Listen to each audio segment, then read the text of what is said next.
네, 그러면 오늘 교육이 여러분의 취업 준비에 도움이 되기를 바라면서 교육을 시작해 보도록 하겠습니다. 오늘 진행되는 교육명은 한 번에 통과하는 DBPR 활용 자기소개서 작성법입니다. 교육의 목차입니다. 가장 먼저 졸업 후의 방향성 설정에 대해 이야기를 해본 후에 DBP와 특장점을 설명드릴 거고요. 자기소개서의 대표적인 항목과 이걸 논문을 활용해서 어떻게 채워나갈 수 있을지 말씀을 드리고 작성 시 유의점도 함께 살펴볼 예정입니다. 첫 번째로 방향성 설정에 대한 내용입니다. 여러분들이 졸업 후에 가고자 하는 방향은 어디일까요? 사실 취업을 준비하기 전에 꼭 이 질문에 대한 고민을 먼저 해보아야 합니다. 대부분이 졸업 후에 취업 준비를 하시겠지만 사실 취업만이 답은 아니거든요. 전공이나 관심 분야를 좀 더 공부하기 위해서 유학이나 대학원을 가기도 하고 본인의 아이디어를 살려서 창업을 하는 경우도 많습니다. 또 전문직이나 공무원 시험을 준비하는 친구들도 많죠. 이 밖에도 갈 수 있는 길은 정말 너무 많고 여러분들이 고를 수 있는 선택지도 많으니까 내가 대학 밖에서 정말 하고 싶은 게 무엇인지 고민해 보는 시간을 꼭 가져봤으면 좋겠습니다. 고민 끝에 내가 취업을 하겠다고 정했다면 다음으로 고민해 봐야 할 문제는 무슨 일을 할 것인지에 대한 것이겠죠. 구체적으로는 내가 지금 전공을 살릴지 말지, 살린다면 그 안에서 또 어떤 세부 전공을 살려야 할지가 가장 많이 고민이 되실 텐데요. 내가 아직 이걸 못 정하겠다 싶으면 재학 중에 최대한 다양한 활동을 많이 하는 걸 추천드립니다. 고민만 하면서 아무것도 안 하는 것보다는 일단 취업을 하기로 정했다면 뭐라도 활동을 하는 게 중요합니다. 그래야 나중에 자소서에 한 줄, 또 면접 때 한마디를 더할 소스가 생기기 때문에 전공이랑 일치하든 일치하지 않든 관계없이 취업과 관련해서는 다양하게 활동을 하면서 준비를 하시는 게 좋습니다. 목표하는 회사나 업계를 정했다면 그 회사에 대한 정보 수집을 해야 하는데요. 사실 목표하는 회사를 아직 정하지 못했더라도 정보 수집은 중요하겠죠. 어떤 회사들이 있고 또 무슨 일을 하는지 알아야 회사를 정할 수가 있기 때문이에요. 그럼 정보 수집은 어떻게 하느냐? 우선 여기 있는 네 가지의 기본적인 내용을 먼저 확인을 해 주셔야 합니다. 먼저 회사 공식 홈페이지에 있는 내용은 필수적으로 둘러봐야 하겠죠. 회사의 주력 사업, 비전과 미션, 또 인재상 같은 것들을 살펴보면 기업에 대한 기본적인 이해를 높이는 데 굉장히 도움이 됩니다. 또 회사에서 낸 보도 자료들, 그리고 직무 관련 트렌드들을 뉴스를 통해서 찾아보거나 또 기업 평가 사이트를 통해서 재무제표를 둘러보는 것도 필요합니다. 만약에 가고자 하는 회사의 규모가 작아서 정보가 적은 경우에는 그 업계의 대표 회사를 검색해서 정보를 취득하는 것도 방법이 되겠습니다. 앞에 있는 것들을 다 했는데도 잘 모르겠다 싶을 땐 여기 있는 세 가지 방법들을 추천드릴게요. 먼저 선배들 또는 교수님의 조언을 한번 구해보세요. 가장 생생하고 또 현실적인 이야기들을 들을 수 있기 때문에 취업 방향을 설정하는 데에 굉장히 도움이 됩니다. 또 저희 DBPR을 활용하는 방법도 있는데요. DBPR의 회사명이나 업계, 직무를 검색하면 관련한 연구 자료들이 뜰 거예요. 예를 들어서 S전자를 DBPR에 검색하면 모모에 관한 연구, S전자 사례와 같은 학술지들이 굉장히 많은 것을 찾으실 수가 있을 겁니다. 특히 대기업은 경쟁률이 굉장히 치열하잖아요. 분명히 다들 여기저기서 정보들을 모으고 있을 텐데 비슷한 정보들을 보고 있을 거란 말이죠. 하지만 취업 준비하면서 논문까지 찾아보는 사람들은 적으니까 만약 내가 제대로 된 논문 하나를 읽으면 남들이랑은 확실히 차별화된 정보를 얻어갈 수 있습니다. 마지막으로 취업 관련 커뮤니티나 사이트에도 유용한 정보들이 많기 때문에 적극적으로 이용하면 좋습니다. 다만 출처가 분명하지 않은 카더라식의 정보도 많아서 이런 부분들을 잘 걸러듣는 것도 필요하겠습니다. 전공을 살리고자 할 때는 각 전공에 맞는 자격증들을 미리 준비해 두는 것도 중요합니다. 전공별로 필요한 자격증들이 당연히 다 다른데요. 인문 사회과학 계열은 토익부터 스피킹까지 각종 영어 자격증을 기본으로 가지고 있어야 하고요. 사무 관련 자격증도 있으면 당연히 좋습니다. 공대 계열은 개발 언어에 관한 지식이 있으면 좋겠고요. 의학 간호 계열은 BLS, ACLS 등 전공 관련된 자격증을 많이 가지고들 계시고, 또 경영 계열도 마찬가지로 영어 자격증부터 각종 사무 자격증, 전산회계 등을 많이 갖추고 계십니다. 이렇게 전공별로 또 분야별로 필요한 지식이 다르니까요. 어떤 자격증과 경험이 필요한지 명확하게 설정하여 준비하시는 게 중요하겠습니다. 다음으로는 아까 간단하게 언급했던 DBPR의 특장점에 대해서 더 자세하게 설명드리도록 하겠습니다. DBPR는 국내 논문수, 이용수 1위 플랫폼입니다. 올해 메인 페이지가 개편되고 개인화 영역을 좀 더 강화해서 사용자에 맞는 논문들을 둘러보기 편하도록 페이지가 구성되어 있는데요. 저희가 사용자 편의 기능도 많이 강화를 했는데 이 내용은 5월에 DBPR A to G 강의에서 더 자세하게 준비가 되어 있으니까요. 관심 있으신 분들은 참여하셔서 유용한 기능 많이 알아가셨으면 좋겠습니다.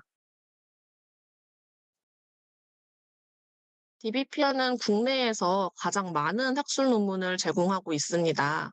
약 400만 편으로 웬만한 분야에 웬만한 정보들은 다 있어요. 또 여러분들 소속되어 있는 국내 대학을 비롯해서 해외 대학, 초중고, 연구소, 공공기관, 또 일반 기업체들이 DBPR을 구독하고 있는데요. 기업 현직자들도 DBPR에서 전문 지식을 찾아보고 있기 때문에 취업 준비를 하는데 논문을 사용하면 현직자들 눈에 띌 수가 있겠죠. 또 마지막으로 편리한 검색부터 정리 서비스까지 제공하고 있기 때문에 보고 있는 자료들 보기 좋게 정리하기도 좋습니다. 화면에 나오는 것처럼 크게 8가지 주제 분류로 되어 있고요. 그 안에 전공 키워드로도 구분되어 있으니까 해당되는 키워드 통해서 쉽고 빠르게 논문을 찾을 수가 있습니다.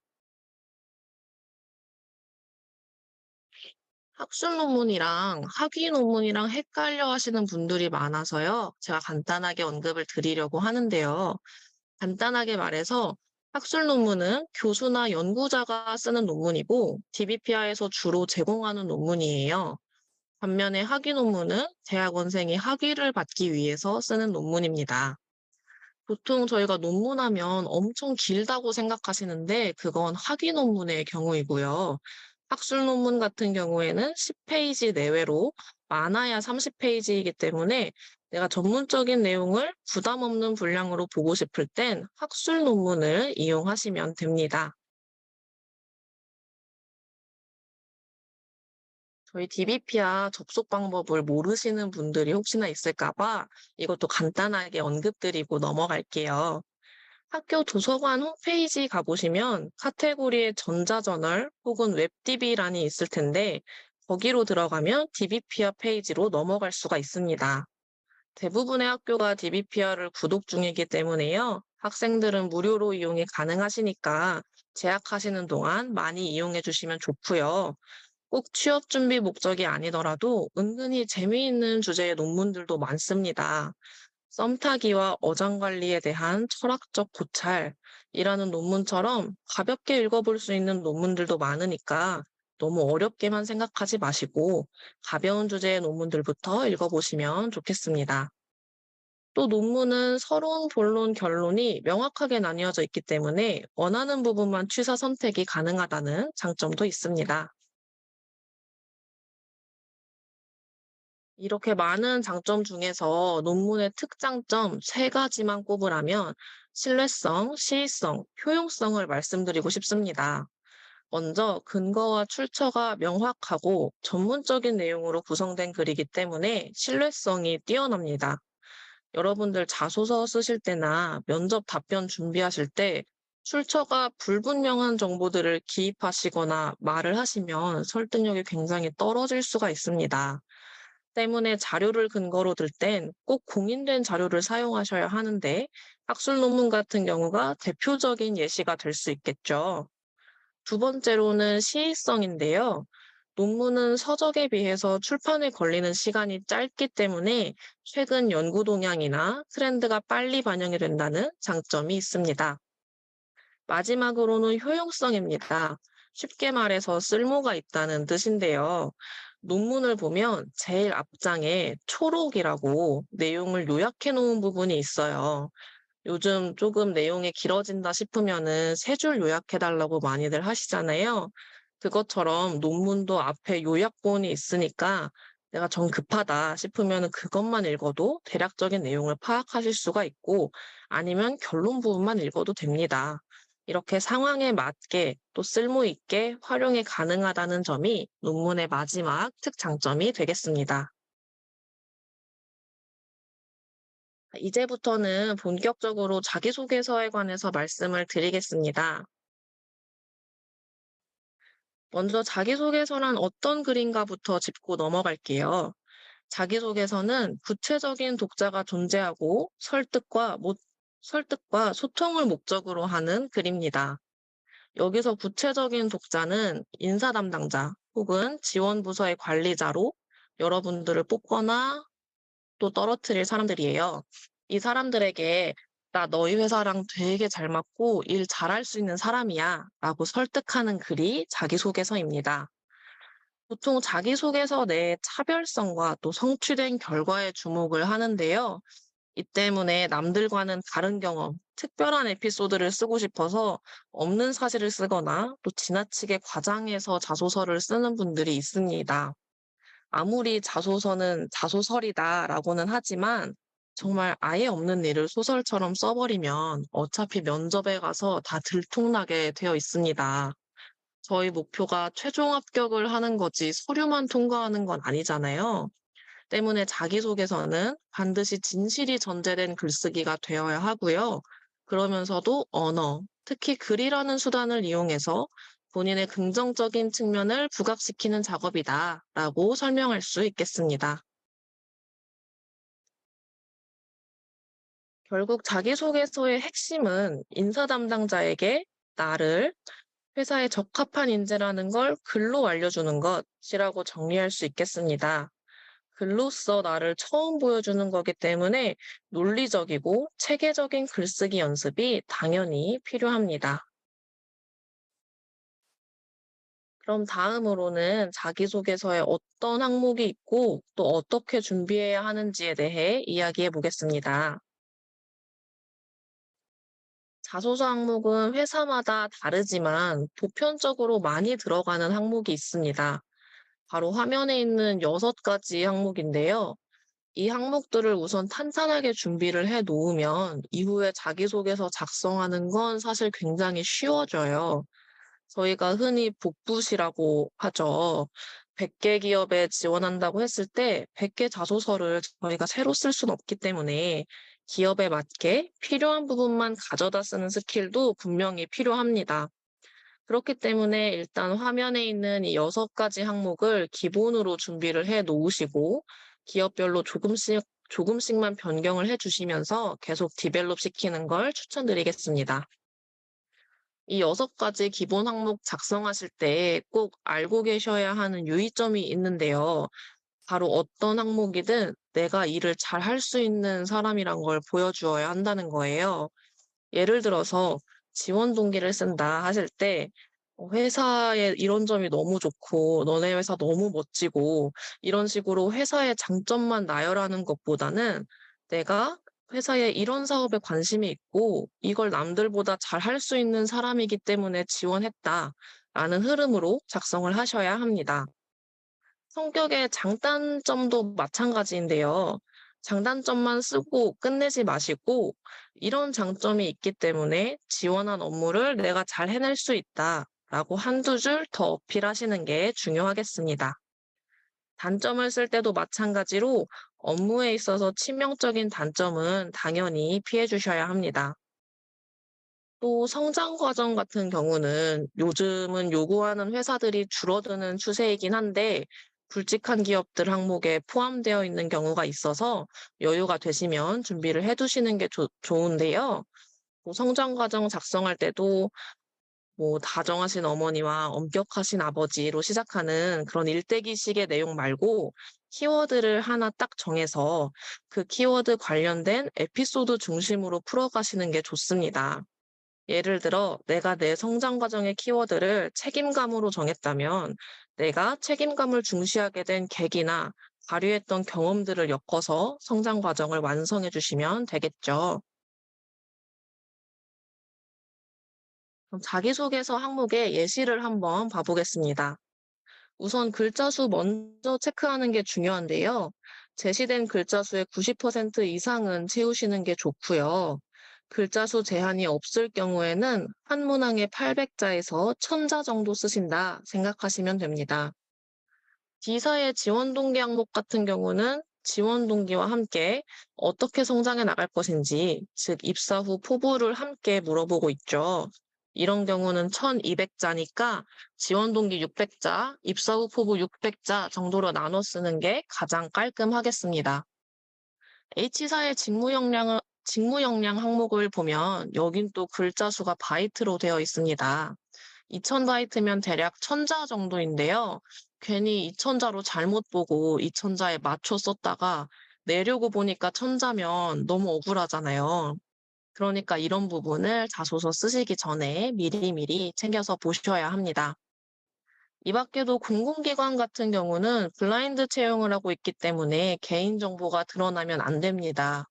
그럼 인턴이나 경력이 있을 경우 회사명은 써도 되는지 궁금하실 텐데 이건 또 기관마다 다르니까요.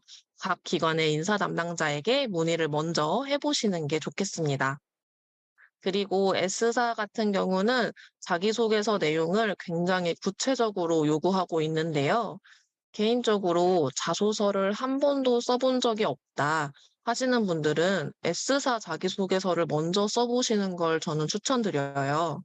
괄호 안에 뭐가 많이 복잡하게 들어가 있어서 까다로워 보이지만 사실 다르게 생각해보면 뭘 써야 하는지를 다 알려주고 있는 거거든요. 그래서 괄호 안에 있는 내용이 다 들어가게 항목별로 작성을 한번 하면 이 자체로 마스터 자소서가 되는 거기 때문에 S사 자기소개서는 지원하시지 않더라도 모두 한 번쯤 써보시는 걸 추천드리겠습니다. 자기소개서 중에 가장 힘을 실어야 하는 부분이 저는 직무 역량이라고 말씀드리고 싶은데요. 직무 역량은 보통 직무에 필요한 역량이 무엇인지, 또 그 역량을 쌓기 위해 무슨 노력을 했는지 이 두 가지를 물어봅니다. 직무에 필요한 역량은 이 사람이 직무에 대한 이해를 맞게 하고 있는지를 보는 거고요. 역량을 쌓기 위해 한 노력은 정말 그 직무를 수행할 수 있는 능력이 있는지, 또 얼만큼 이 직무에 열정을 가지고 있는지를 보는 거겠죠. 직무에 대한 이해를 높일 때 바로 DBPR을 활용하면 좋은데요. DBPR에 직무명을 검색하고 최근 논문들의 주 키워드를 살펴보면 그 직무가 구체적으로 어떤 업무를 하는지, 또 최근 직무 트렌드는 무엇인지를 파악할 수가 있습니다. 어떤 업무를 하는지 알면 당연히 이 업무에서 무슨 역량을 필요로 할지도 같이 파악이 되겠죠. 그럼 직무 경험은 뭘 써야 할지 또 고민이 많이 되실 텐데요. 직무 관련한 인턴 경험이나 경력이 있으면 당연히 좋겠지만 없어도 다 쓰기 나름입니다. 전공 수업에서 했던 팀 프로젝트나 과제 경험을 써도 좋고, 동아리, 학생회, 공모전 등 교내 활동 경험을 적어도 당연히 됩니다. 아르바이트 경험을 써도 당연히 좋겠죠. 중요한 건 그 활동을 하면서 무엇을 배웠는지, 또 그리고 그게 업무에 어떻게 적용이 되는지를 써주는 거예요. 그럼 경험 자체가 특별하지 않더라도 충분히 글이 논리적이고 또 설득력 있게 보일 수가 있습니다. DBPI에서 논문을 찾을 때는 다양한 조건들을 이용해서 검색을 할 수가 있습니다. 키워드를 두세 개 정도 조합해서 검색하면 좀 더 정확한 결과를 얻을 수가 있습니다. 예시를 한번 볼까요? 내가 마케팅이나 홍보 쪽으로 취업을 하고 싶고, 유사 경험으로 SNS 운영 경험이 있어서 SNS 마케팅 직무에 자기소개서를 쓴다고 가정을 해볼게요. 그럼 너무 어렵게 생각할 필요 없이 그냥 DBPI에 SNS 마케팅을 검색하시면 됩니다. 제가 DBPI를 열어서 직접 한번 검색을 해보겠습니다.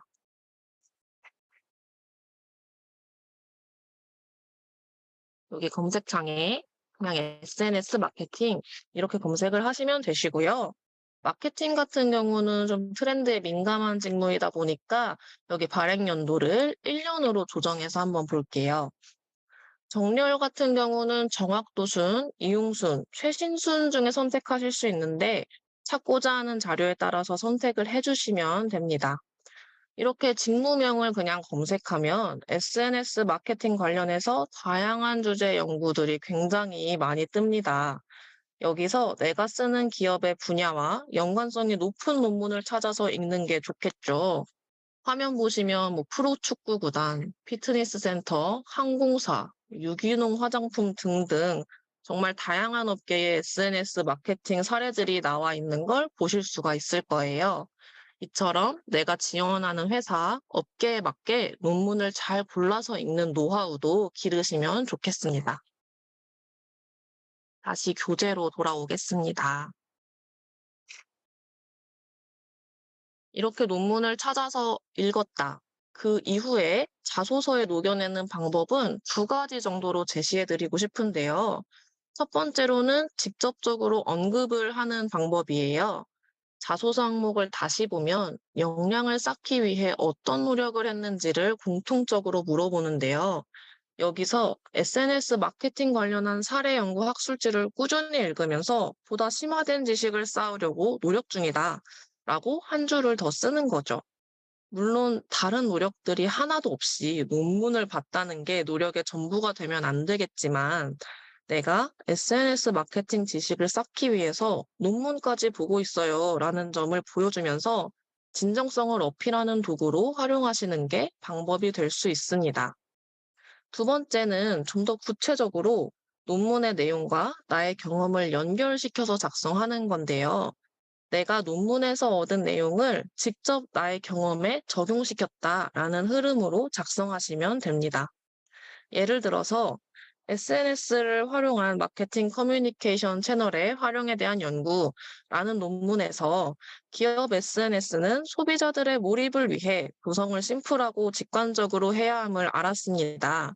이론을 직접 적용하기 위해 당시 운영 중이던 SNS 구성을 변경하였고 기존 대비 몇 퍼센트 증가한 결과를 얻었습니다. 라고 쓰면 인사 담당자가 볼때 이 친구는 논문까지 찾아볼 정도로 직무에 관심이 많고 또 그 이론을 실무에 적용까지 시킬 수 있는 사람이구나라는 인식을 효과적으로 심어줄 수가 있습니다. 제가 이렇게 예시를 들면 저는 그런 실무 경험이 없는데 어떡하죠? 하시는 분들이 분명히 계실 텐데요. 꼭 이런 성과를 낸 실무 경험이 있어야 하는 게 아닙니다. 중요한 건 내가 이 직무에 대한 관심을 가지고 꾸준히 노력해온 무언가를 보여주는 거예요. 논문 읽은 걸 개인 블로그에 꾸준히 요약 정리해도 좋고요. 그걸 가지고 사람들이랑 논문 스터디를 하는 것도 노력이 될 수 있겠죠. 또 꼭 논문이 아니어도 뉴스 기사나 사보 같은 거, 취업 스터디하면 스크랩하고 또 분석하는 거 많이들 하시는 것처럼 너무 어렵게 생각하실 필요 없습니다. 다만 남들이 다 하는 꾸준히 뉴스를 본다, 꾸준히 스크랩을 한다 말고 내가 꾸준히 논문을 보고 있다라고 하면 진정성 면에서도 더 어필이 되고 또 한 번이라도 눈에 더 띌 수 있다라는 점을 염두에 두시면 될 것 같습니다. 경력 계획이나 입사 후 포부를 작성해야 하는 경우도 살펴보겠습니다. 입사 후 이루고 싶은 꿈, 직무에 대한 비전, 향후 계획, 이렇게 말은 다양한데요. 다 회사 들어와서 무슨 일을 할 건지, 또 어떤 성과를 낼 것인지를 쓰라는 말입니다. 이 항목도 마찬가지로 직무에 대한 이해가 필수적입니다. 내가 직무에 대해서 잘 모르면 내가 무슨 일을 할 것인지에 대해서도 굉장히 막연하게 쓸 수밖에 없어요. 그래서 직무 분석, 기업 분석이 철저하게 선행되어야 합니다. 구체적인 예시를 한번 보겠습니다. 만약 공기업 취업을 목표로 한다면 DBPI의 공기업, 공공기관 등으로 검색을 해보세요. 그럼 아래 예시와 같은 논문들이 쭉 뜰 겁니다. 아마 ESG, 탄소 중립, 조직 문화, 디지털 전환 같은 키워드들이 눈에 많이 띌 텐데, 그럼 요즘 공기업들은 이런 문제에 관심을 가지고 있구나 하고 쉽게 파악이 되겠죠. 그럼 그 키워드 중에서 내가 지원하는 기업과 가장 연관 지을 수 있는 키워드를 하나 고르시고 논문을 읽으시면 됩니다. 다 읽을 필요 없고요. 필요한 부분만 읽어도 충분합니다. 예를 들어서 내가 입사 후 포부로 기업의 디지털 전환 경쟁력을 높이겠다라고 쓰고 싶을 때는 제가 두 번째 예시로 가져온 디지털 전환 관련 논문을 보시는 거예요. 이 논문에서는 메이저 공기업 10개를 대상으로 디지털 전환이 어느 분야에서는 잘 이루어지고 있고 또 어느 분야에서는 부족하다라는 분석을 구체적으로 써 놓았는데요. 그럼 자소서를 쓸 때 막연하게 내가 디지털 전환 경쟁력을 높이겠습니다라고 쓰는 것보다는 논문 내용을 활용해서 더 구체적으로 쓸 수가 있겠죠. 이번에도 직접 논문을 열어서 한번 봐보겠습니다. 다 읽지 말고 여기 연구 결과 부분만 보셔도 충분한데요. 보시면 기업별로 또 분야별로 디지털 전환이 잘 되어 있는지 아닌지를 분석을 해 놓으신 걸 확인하실 수가 있습니다. 여기 보시는 것처럼 고객 경험 분야 안에서도 항목별로 디지털 전환 수준을 상, 중, 하로 분석을 해두어서 이 기업이 고객 분야의 디지털 전환이 어느 부분이 잘 된 건지 또 어느 부분이 잘 안 된 건지를 너무 쉽게 확인할 수가 있습니다. 이런 정보들을 보고 자기소개서를 작성한다고 하면 저는 이렇게 쓸 것 같아요. 땡땡공사는 고객 맞춤 서비스를 제공하고 고도화하며 고객 경험 분야에서 높은 수준의 디지털 전환 정도를 보여준다고 생각합니다. 하지만 전략 분야에서는 디지털 전환 추진에 대한 구체화 정도가 상대적으로 낮다고 생각하기 때문에 제가 입사해서 구체적인 DT 전략을 세워보겠습니다. 라고 쓸 수가 있는 거겠죠. 방금 제가 이렇게 말한 게 제가 다 생각해내서 쓴 게 아니라 여기 논문에 나와 있는 내용을 가져다가 쓴 거예요. 이렇게 논문을 활용하면 직무 계획이나 입사 후 포부 관련된 문항을 훨씬 더 풍성하고 전문적이게 만들 수가 있습니다.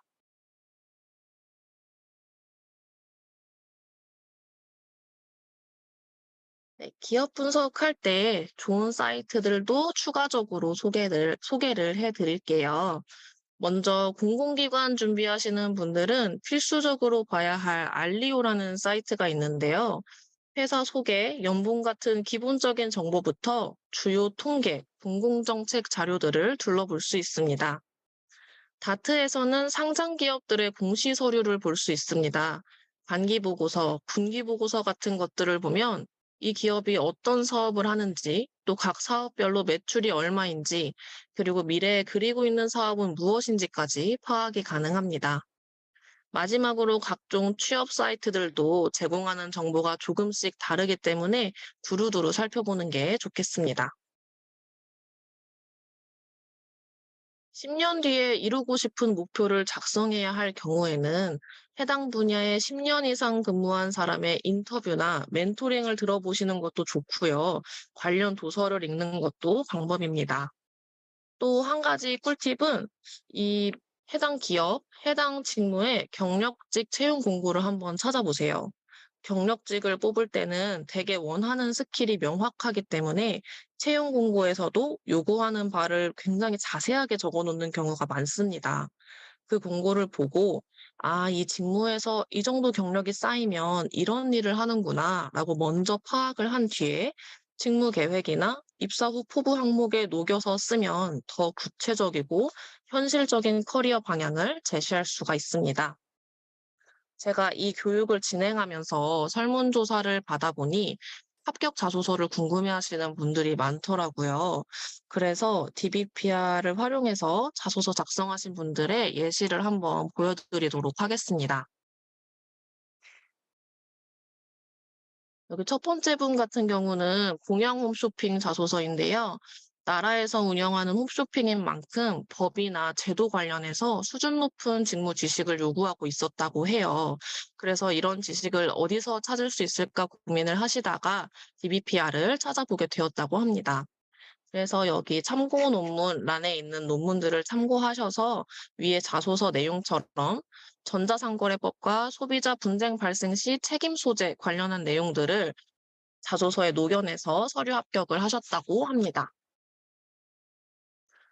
두 번째 분 같은 경우는 SK 브로드밴드인데, 어, 자소서 문항에서 직무 관련 트렌드를 요구하고 있어서 OTT 관련 논문과 또 유료 방송 관련 논문을 보시고 답변을 작성하셨다고 합니다. 특히 논문 마지막에 시사점이 함께 제공되는 부분이 아이디어를 얻기에도 굉장히 좋았다고 하니까요. 여러분들도 이런 방식으로 활용을 하시면 좋을 것 같습니다.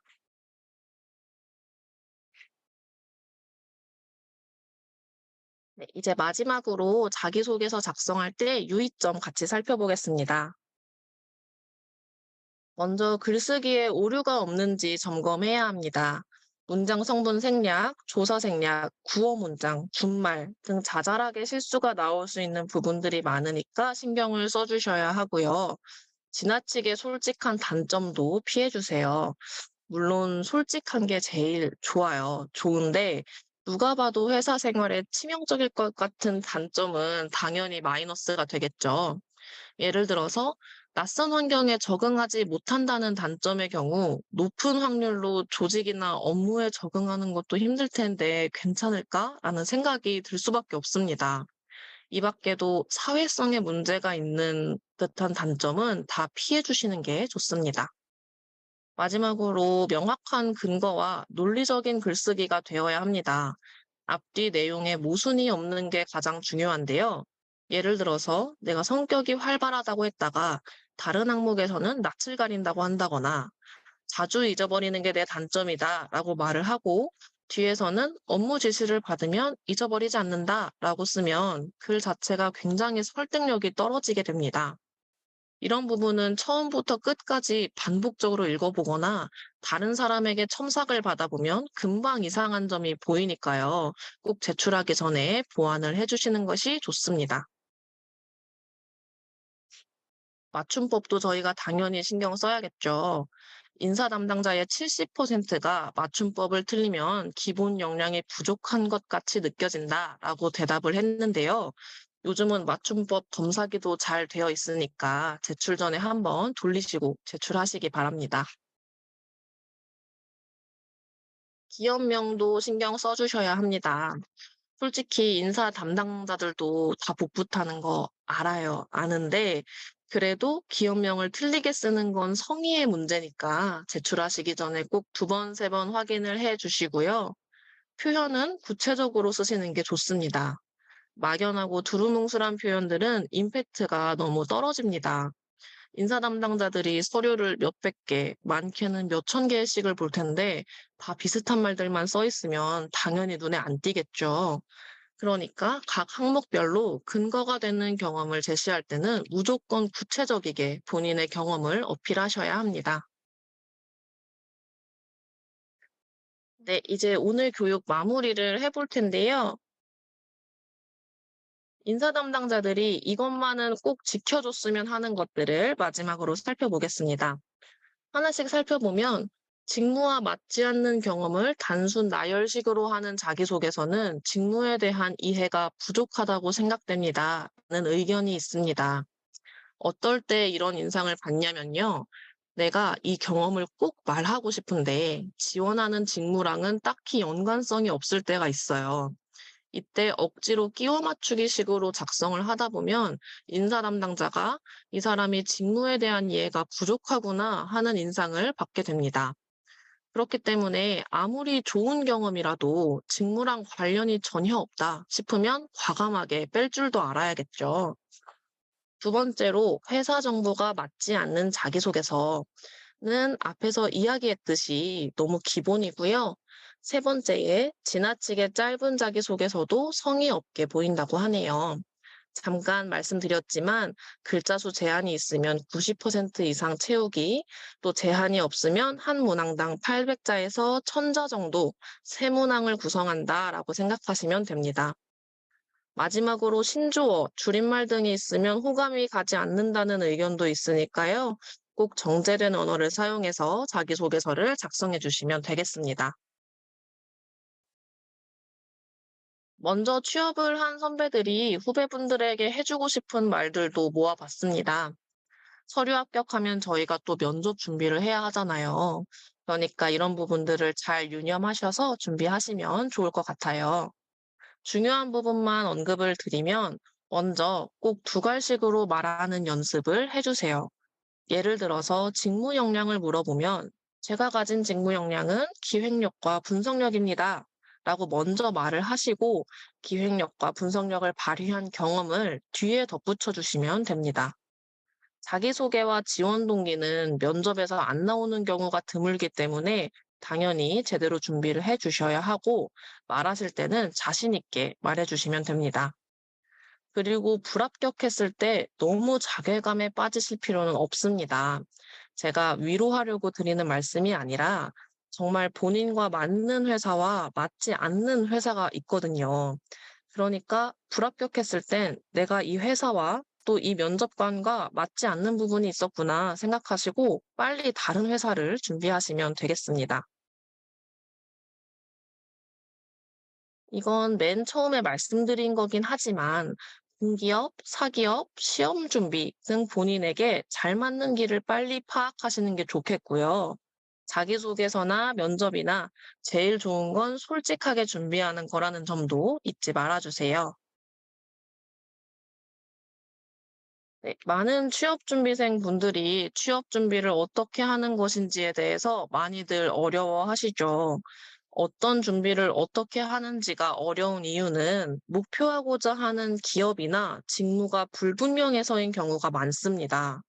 때문에 우선 목표하는 회사를 정하시고 그 회사가 어떤 조건으로 사람을 뽑는지를 확실히 찾아보시는 게 중요하겠습니다.